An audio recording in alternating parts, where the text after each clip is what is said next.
Baru-baru ini, Hashim Djojo Hadikusumo, utusan khusus Presiden bidang iklim dan energi, mengungkapkan bahwa Presiden Prabowo Subianto telah memangkas anggaran pendapatan dan belanja negara (APBN) 2025 sebesar 306 triliun. Pemangkasan ini dilakukan setelah ditemukan sejumlah program yang dianggap tidak efektif atau konyol. Hashim menyebutkan bahwa beberapa program yang dipangkas termasuk perjalanan dinas ke luar negeri dan studi banding yang dinilai tidak efisien. Langkah ini merupakan bagian dari upaya pemerintah untuk mengalokasikan anggaran secara lebih efisien, terutama untuk mendukung program prioritas seperti program makan bergizi gratis, MBG. Dengan penghematan ini, pemerintah berencana meningkatkan anggaran MBG hingga 100 triliun, yang diharapkan dapat mendorong pertumbuhan ekonomi sebesar 2%.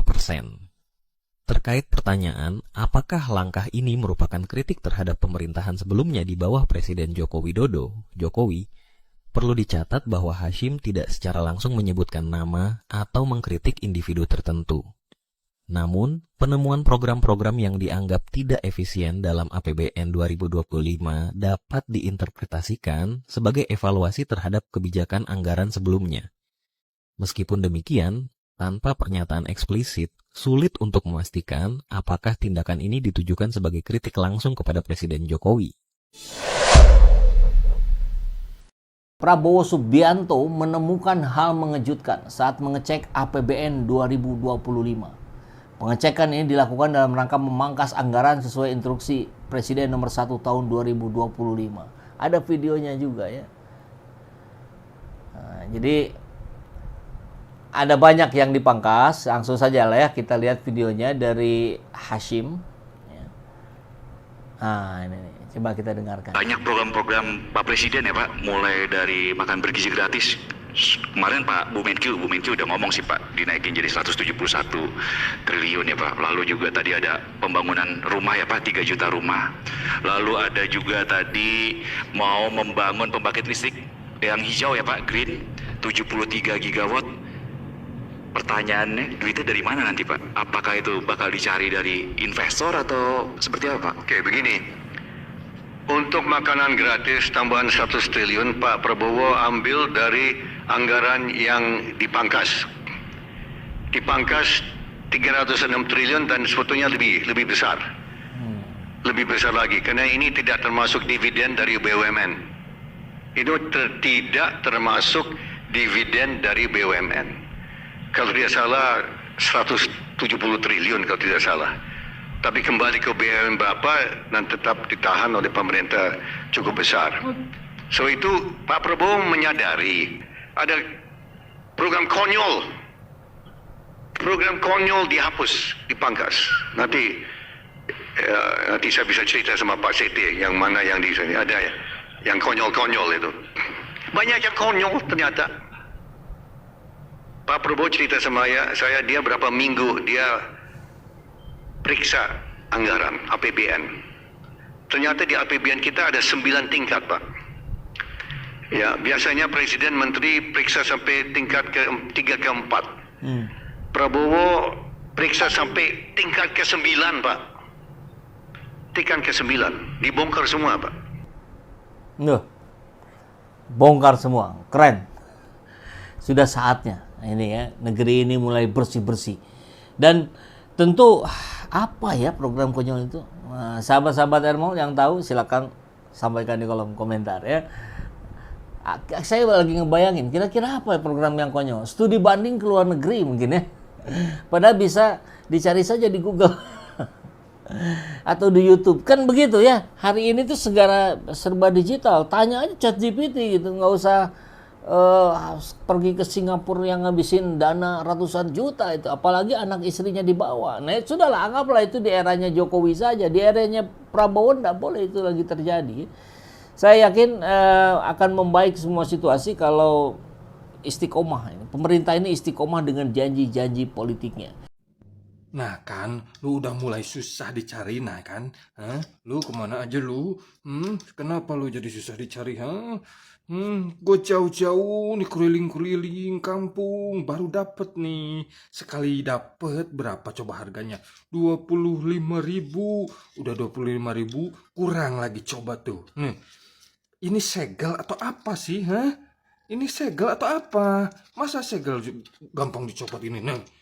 Kalau yang gampang dicopot gini nih, pasti nih kurang nih isinya nih. Kurang nih isinya kurang. Gimana sih? Kesel gua. KTP jangan lupa KTP. Wajib nunjukin KTP ya. Satu. KTP. Satu pejabat.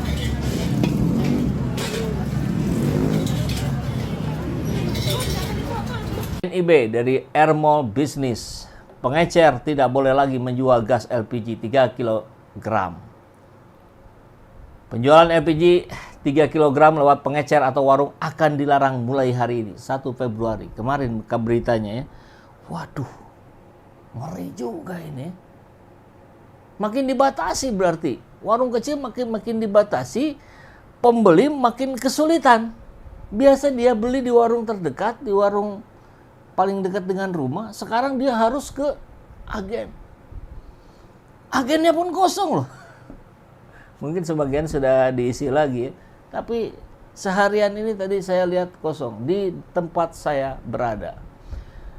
Wakil Menteri Energi dan Sumber Daya Mineral Julio Tanjung menyampaikan bahwa pengecer yang tetap ingin menjual LPG tersebut wajib terdaftar sebagai pangkalan atau sub penyalur resmi Pertamina. Pengecer yang ingin menjadi pangkalan dapat mendaftar melalui sistem online Single Submission atau OSS untuk mendapatkan nomor induk perusahaan, kata Julio. Seharusnya kalau memang aturan ini akan diadakan, diberikan dulu sosialisasi yang cukup panjang, ya, berbulan-bulan. Kan kita tahu tidak semua warga kita bisa mengerti, bisa memahami cara-caranya. Setelah itu, pengecer bisa mengajukan diri untuk menjadi pangkalan LPG 3 kg resmi ke Pertamina.